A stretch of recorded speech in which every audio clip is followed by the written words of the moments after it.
Conviction of top generals signals years-long setback for Beijing's Taiwan ambitions, analysts. Beijing's conviction of top military generals for corruption has exposed fractures within its political and military leadership, making any near-term military action against Taiwan increasingly unlikely, according to analysts who recently spoke to the Epoch Times. Wei Fenghe and Li Shangfu, both former Chinese defense ministers, were sentenced to death with a 2-year reprieve over graft charges on May 7, according to Chinese state-run media Xinhua. The news agency cited the court ruling that Wei was convicted of accepting bribes and that Li was convicted of both accepting and offering bribes. The two men were also stripped of their political rights for life, it said. No further commutation or parole will be allowed after their penalties are commuted to life imprisonment, upon the expiration of the 2-year reprieve period, the report said.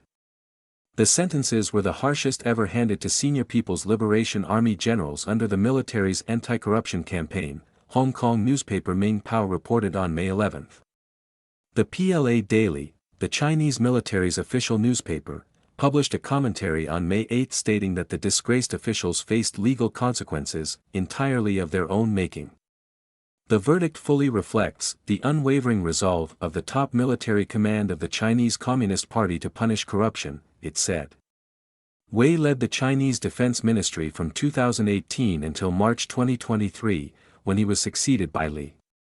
However, Li's tenure lasted only 7 months before his removal in October 2023. Chinese leader Xi Jinping has continued to expand purges of senior officials under his anti-corruption campaign since taking power in 2012, with recent cases suggesting the crackdown has reached the party's top echelons.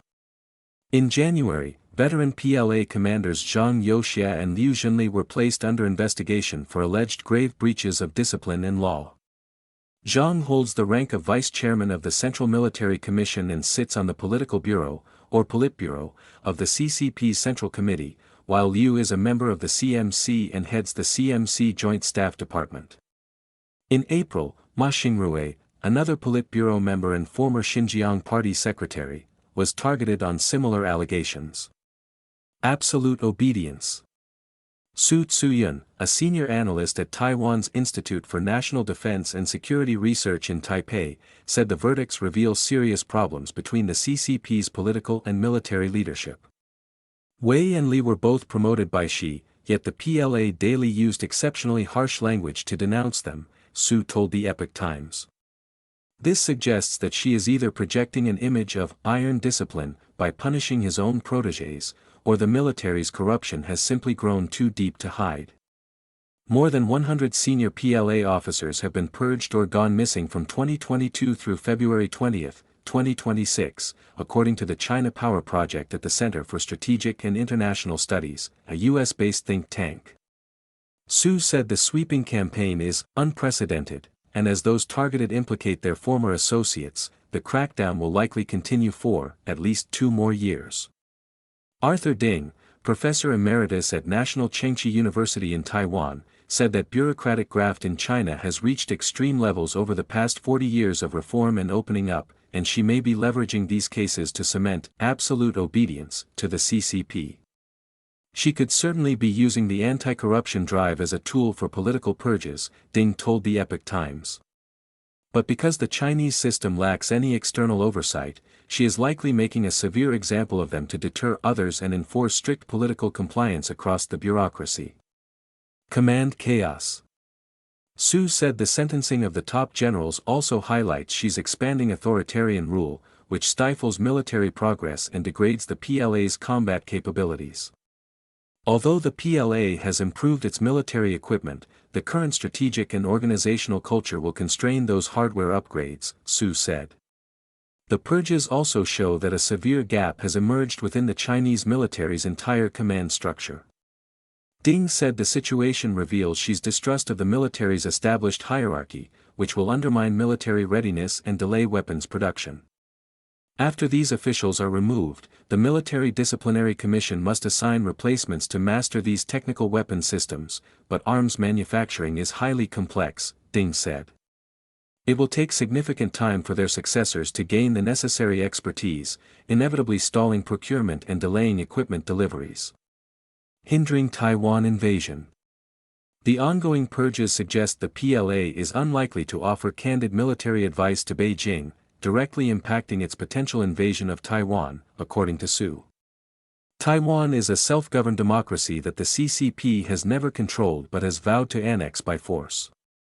Whether in the Taiwan Strait, the South China Sea, or the East China Sea, the PLA's priority has shifted toward self-preservation, choosing inaction to avoid the risk of making a mistake, Su said.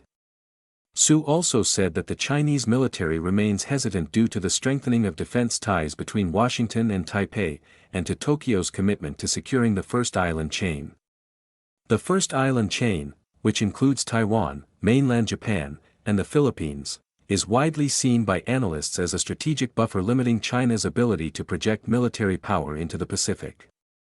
While some predict a military offensive against Taiwan by 2027, the likelihood remains very low, as launching such an attack would only accelerate the collapse of the CCP, Su said.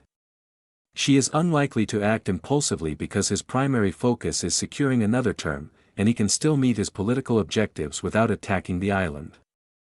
She secured an unprecedented third term as the CCP's top leader in 2023, which runs through 2028, and some analysts believe he is positioning himself for a fourth term.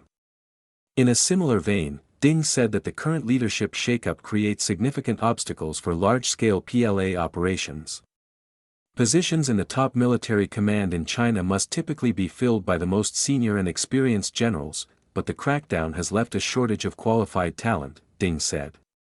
Vacancies in these critical roles will hinder the execution of tactical missions, and the command structure is unlikely to be rebuilt before the 21st CCP National Congress. The 21st CCP National Congress, scheduled for late 2027 in Beijing, is the Chinese regime's key forum for high-level leadership transitions. Ding said the command vacuum means that any planned military action against Taiwan would face significant delays. Without direct intervention by Xi to fast-track appointments, rebuilding its senior ranks could take 3 to 5 years, Ding said. Consequently, if Beijing insists on attacking Taiwan, any such operation would likely be delayed by 3 to 5 years beyond the original timeline.